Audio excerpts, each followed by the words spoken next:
be strong.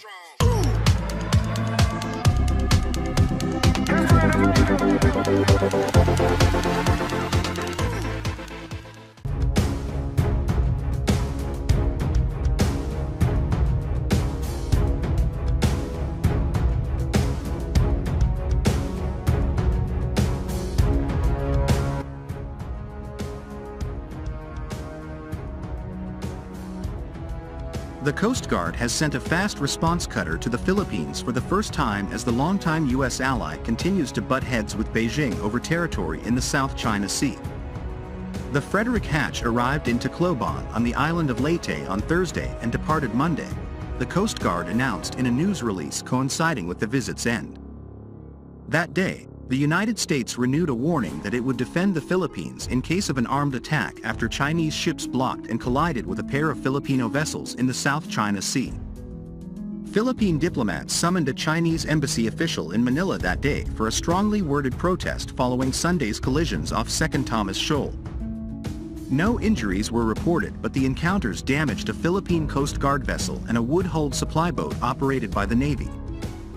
The Frederick Hatch is a Sentinel-class fast response cutter that was commissioned on Guam alongside its sister ships, Myrtle Hazard and Oliver Henry, in July 2021.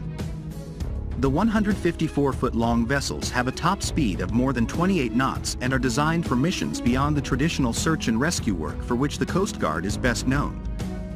Armed with 4.50 caliber machine guns and a remote-controlled 25mm cannon, the $65 million cutters are used for drug interdiction, defense operations, maritime law enforcement and environmental protection. They can remain at sea for 5 days, giving them a range of more than 2,500 nautical miles, according to the Coast Guard. In Tacloban, the Frederick Hatch's crew met Philippine Coast Guard colleagues, school children and government officials, according to Monday's release. It is a privilege to bring a U.S. Coast Guard fast response cutter to the Philippines for the first time and to visit the historic city of Tacloban, the Frederick Hatch's commander, Lieutenant Patrick Dries, said in the release. My crew was excited to collaborate with the Philippine Coast Guard to deepen our connections with our fellow seagoing service and explore this unique city and island. This visit coincided with the 79th anniversary of the Battle of Leyte Gulf, which involved hundreds of U.S. and Australian ships fighting the Imperial Japanese Navy off the island's coast in October 1944. We are deeply honored to be part of this observance and to strengthen the bond between the United States and the Philippines, Dries said.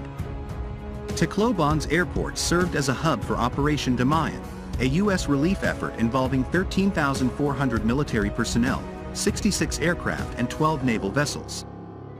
They delivered vast quantities of emergency supplies and evacuated more than 21,000 survivors following Typhoon Haiyan in November 2013. The Frederick Hatch's stop in Tacloban follows other recent interactions between the U.S. and Philippine Coast Guards, including a Manila port call by the Stratton, a Legend-class cutter. The Coast Guard's Pacific Area Commander, Vice Admiral Andrew Tiongson, visited the Philippines in April to discuss shared challenges and opportunities for partnership, Monday's release said. The Tacloban visit underscores the shared strategic efforts toward a stable and prosperous Indo-Pacific and aligns with the Pacific Area Commander's goals to prepare a ready force, generate combined effects, and uphold governance, it said. Currently, the Philippine Navy is in dire need of many additional ships to be acquired in order to suppress China's outrageous military aggression. A few years ago, the Philippine Navy was offered the opportunity to acquire 3 additional Hamilton-class ships that were decommissioned by the United States. The U.S. and the Philippines seek closer naval ties amid tensions in the region amid China's increasing activity in the South China Sea. The Philippine Navy is seeking more ships. Joint patrols in the South China Sea are planned for later this year.